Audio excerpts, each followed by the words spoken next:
Mr. Carlos Famoso Hernandez, thank you very much for returning to theboxingbar.com and welcome. Thanks, Albert, for having me here with you, man. I'm really appreciate you remembering these old guys. I saw you a few weeks back when you posted that you were going to be doing the Telefutura Solo Boxeo show a few weeks back. You did the commentating. I saw you this weekend again doing it. Are you a staple now in that particular show? I'm not that guy. There's also Jaime Mota, who does Solo Boxeo Telefutura with Claudia Trejos. I'm just a fill-in, I guess you could say, for like maybe the Midwest and East Coast fights. This time, though, they used me for the West Coast fight because of Claudia being out and not being able to do the show. But it's fun. I'm totally enjoying it. But they caught me off guard. It's like from one day to the next. It's like, do you want to commentate? I'm like, sure, I'll do it. You know, I like to do things like out of the blue, and if it's some kind of challenge. I like challenges, and Spanish is not my first language. It's English, or Spanglish is actually my first language. But if I could improve, and which I believe I have, I've been improving a bit. Hopefully, it'll be something more permanent. Hopefully, God willing, we'll see. Yes, you have. You've been improving very much from that first time I saw you a few weeks back to this past weekend.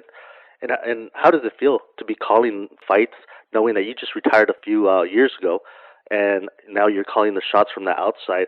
What does it feel like watching and calling the fights when you yourself were in there not too long ago? And do you still feel that flair inside you where you say, to yourself, maybe I could still do this? Yeah, I totally do. I don't say maybe I could still do. Well, it does. I cannot lie.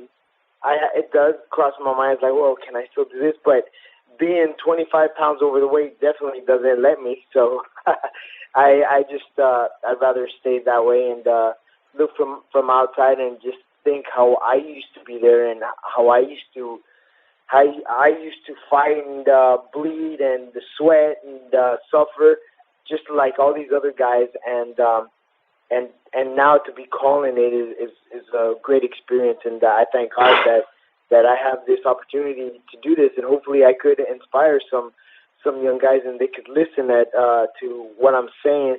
I'm not trying to critique anybody because I wasn't the most perfect fighter or the most well-rounded fighter, but I know the sport, and if I could at least help some fighter and if he could listen to some of the critiques I'm saying about him, or I hope he won't take offense. He would take it and learn from it. And I think over the years, having a boxer there at commentating, I mean, it's always been a plus. I mean, Roy Jones has done it, George Foreman has done it, and many others, including yourself now. And I think it's the perfect mixture of when you have a boxer that knows what it's like to be in there, calling the fights, while it's going on. I think it's a very important thing. Oh, absolutely, totally. I totally agree with you there, because a lot of times these guys who have never laced a glove and never felt a punch or a headbutt or whatever in a ring, maybe they put gloves on, but just to mess around in the garage or something like that is not the same thing. To really bleed and to really suffer, to really go through the heartache of winning or losing or whatever. I've been through that, and it's always a plus to have, I believe, a fighter that's gone through it, the similar things that a fighter has gone through, and he could tell you exactly how it really feels in his perspective, I guess. And I remember the last time I had you on, I asked you about fighting again, or would you ever do it? You brought up the name Eric Peralta and said maybe if that particular fight would happen. Do you still feel like that? You still feel like you could take on somebody like that or have one more last shot? If I were to have that one last shot, yeah, definitely. I still feel that way. I think I'd always feel that way when I'm ready. But it's just, I mean, Eric Morales is such a warrior and one of those guys that from Mexico, and there's such a rivalry for Mexico and El Salvador in soccer, even though they always beat the crap out of us. And but it's just always there, and I respect them. I thank him, and it's an honor to just share the ring with him. But to get the chance to fight him again, oh man, it would be great. But of course, those are just dreams. I could try to make a comeback and get small fights and then try to build myself up again. But let's be honest, I have to be realistic, and my life is just somewhere else now. I have two wonderful young children. I want to see them grow. I'm very active in their after school programs and activities. And I just want my kids to grow up successful, and I just want to be there for them. And I don't want them to ever think that I was never there for them. You brought up that Eric Morales is a warrior, but you're a warrior also, and we all know that. Anybody that knows Carlos Famoso Hernandez. And let's talk about another warrior. At the opening of the show this past weekend, you guys had a little tribute there in a little video you guys had there. You know, in all tributes to, of course, the late Johnny Tapia. How do you remember him? And if you could share a story when you first met him, and any little story you might have of him. No. I have many stories. I was fortunate enough to have a chance to just sit with him alone, and him and his wife, Teresa, alone in the cabin in Big Bear, and just chill, relax, just go out for walks. Just him and I, and Teresa, just go walking. Us three, or us two, just go walking, or just go hang out. He bought a Bronco truck.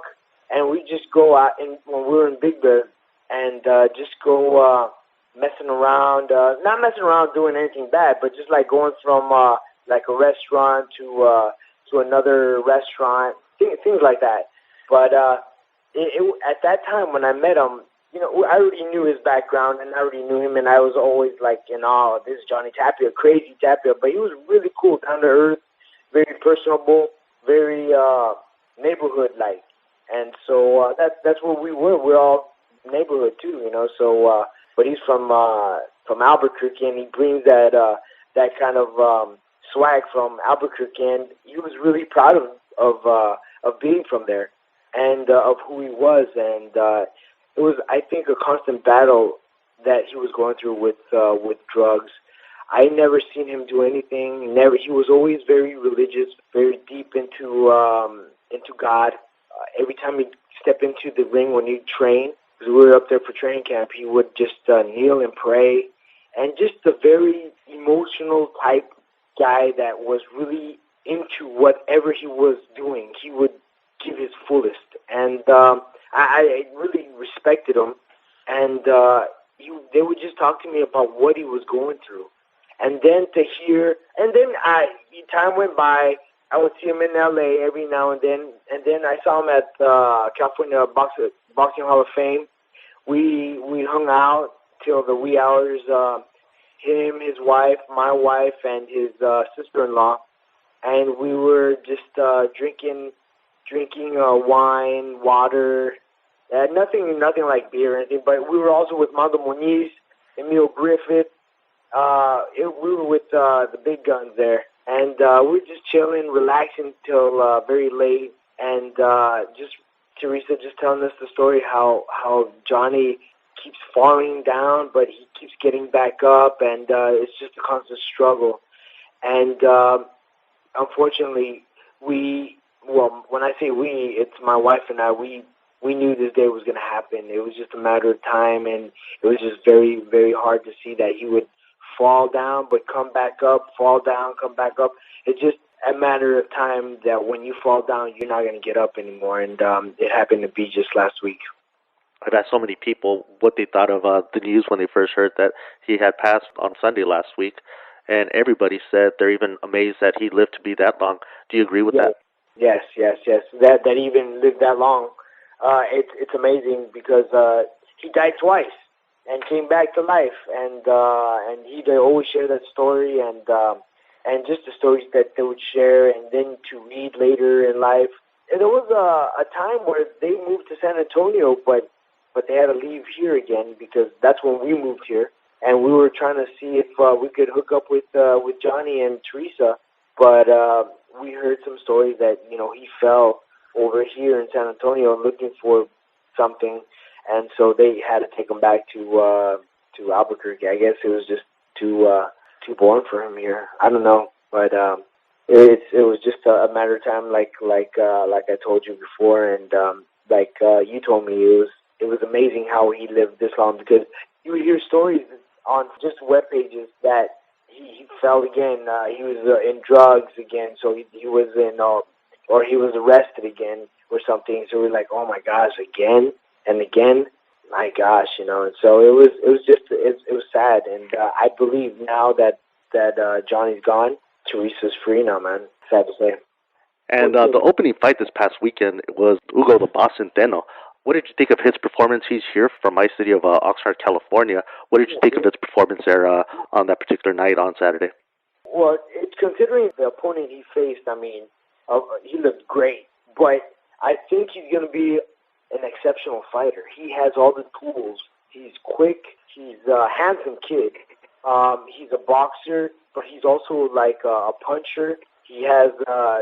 I think the kid he's going to go far, man. That kid has the tools. He's long, he's lean, he's fast at times. He has short punches, which is a plus in my book. I love those short punches and create the big shot at the end. And I think he has a lot for the future of boxing in his weight. I don't know if he's going to hold that weight at 160, but the kid to me is he's going to be a good freaking fighter. And he has the right people behind him. He has Joel de la Hoya, of course, brother of Oscar de la Hoya, and he has a lot of traits actually that de la Hoya Oscar had. I mean, he has a look. I mean, he kind of looks like Rudolph Valentino. He has like a classic, look to him for whatever reason. He has that smile. He has a very nice personality. I don't know if you got a chance to talk to him, but he's very classy, very professional, very nice. And he has what I think he does have that maybe many Mexican fighters doesn't have is that Mexican macho babyface look. It's like a babyface yet handsome and macho at the same time, and he could fight. And it's not your typical Mexican fighter that's just one style going after you. He's very very clean, very sharp, very cute, and I see good things, man. And he has the right people behind him for a bright future. And in the main event was Rocky Juarez. He took on Andrew Cancillo. What did you think of Rocky Juarez's performance? This was supposed to be, I guess, in a way, kind of like a comeback. What did you think of his performance, or what did you think of Andrew's performance as well? Yeah, I thought Andrew did an excellent job on taking the fight to him, using the combinations, using those short punches, staying busy. That's what you brought in this fight, which was Cancillo, and he did what he had to do. He was a hungry young fighter, reminding me of when I fought Goyo Vargas.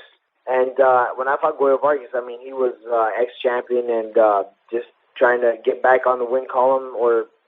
He already had won, but he wanted to prove they were still there, and they offered me the fight. I was just still green, and I won the fight. But when I won, I felt it was like a title shot. It was my coming out party type win. And for Cancillo, I believe it was for him too. It reminded me of that time for me. So I believe he worked his butt off for this fight. It was a big step up. It really was, because I mean, Rocky Juarez has fought the very best, the top elite echelon fighters of our generation in our weight category. He fought Linares, Barrera a few times.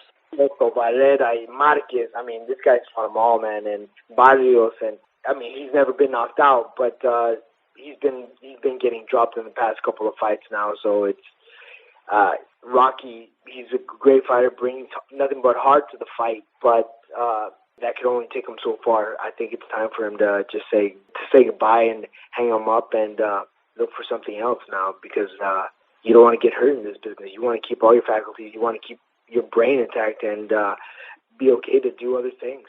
And he lost by unanimous decision in the 10th round. And when you get there and do an assignment, now that you're doing commentating and it's all new to you, do you do everything ad lib as it comes, or do you take notes, or is there some kind of way that you prepare yourself before each assignment? Well, yeah, I try to do my research on the fighter. I don't just ad lib. Of course, we do. We talk what comes to mind, how you feel, what you see. But also, you want to just go in there and not have nothing to say. You have to really actually do some research on the guy who's fighting and see who he's fought, who he's lost, who he's won, or who he beat, and go on from there. And during these last few days, it's been all over the news that a former opponent of yours, actually, Floyd Mayweather Jr., had to turn himself into a jail there in Las Vegas. How do you see that? Does that affect boxing, that a superstar like that, especially being considered one of the pound-for-pound best in the world, be locked up right now at the moment? It's kind of a shame that had to happen, but at the same time, it's kind of good. It shows people that it doesn't matter who you are or what kind of superstar you are, you just don't hit a woman, and or anyone for that matter, but especially a woman. And I think it's a good thing that he's going to have to serve a little bit of time. It's kind of like the authorities saying, okay, you're in timeout. Doesn't mean you can't play right now. You're in timeout. 110% agreed. And I just have a quick question for me personally to ask you. Every time you think of him or hear that he's considered pound for pound one of the best fighters in the world, do you still remember the time when you got your official knockdown over Floyd Mayweather Jr.? Yeah, I just try to go back in time and remember the fight. And I was just like, come on, man, fight, come on, fight. And he was all he was doing is running, holding, pepper me with that jab. That's all he did. And if you see and watch that fight, which they never show that fight on HBO like as one of his hard fights, but he was on survival mode for that fight, man. He was just trying to survive and trying to just win on points. He wasn't really looking for anything spectacular for that. And how the crowd switched. I mean, they were cheering for him at first, but then they totally turned around and started cheering for you. I remember that part. Totally, man. That's something that would never, I'll always die with and take with me, is going into the arena and having everybody boo you, which I really didn't care. It just fueled me. And at the end, went from the middle of the rounds on to the end, it was just like they were yelling for me. I mean, I had brothers staying there for me and cheering me on. And after the fight, they were waiting for me for an autograph and pictures. It was just phenomenal, man. It was just the greatest feeling. And this coming weekend is, of course, Pacquiao against Bradley. What do you see in that fight? What's your prediction?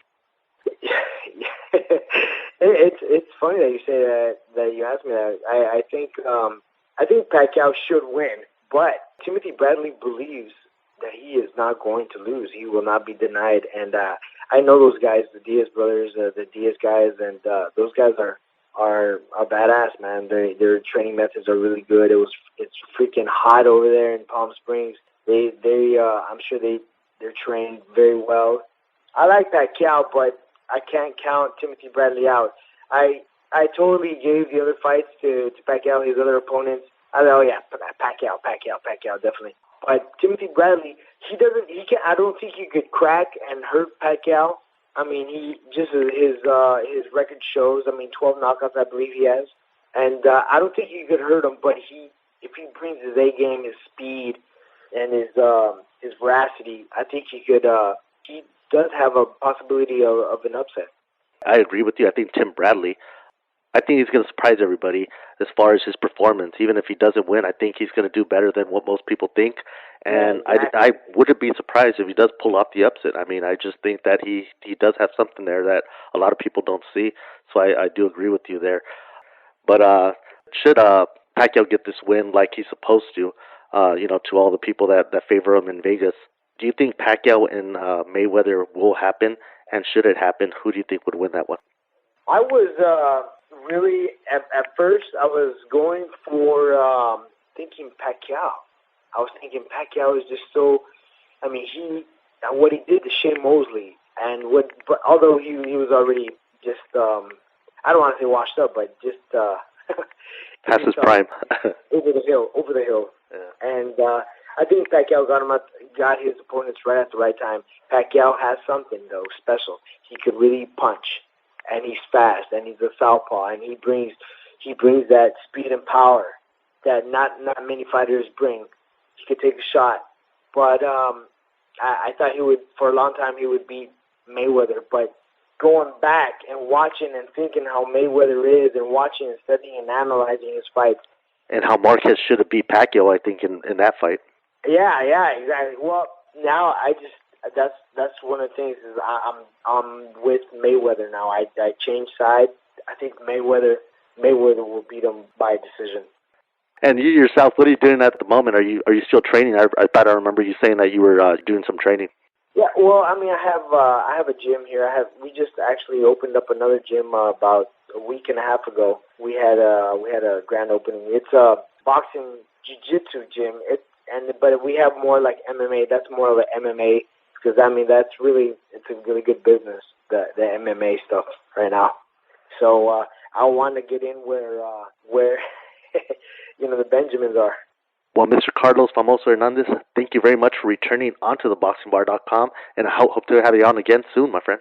Hey, thanks, man, and thanks for just contacting me and not forgetting about us, and appreciate you contacting me and interviewing me, and for the Boxing Bar, man, I really appreciate it, and it was great talking to you. The only El Salvador champion. Trust me, though, not the last. Carlos Famoso Hernandez. Thank you very much, my friend. Thanks, brother. Thank you. I appreciate it.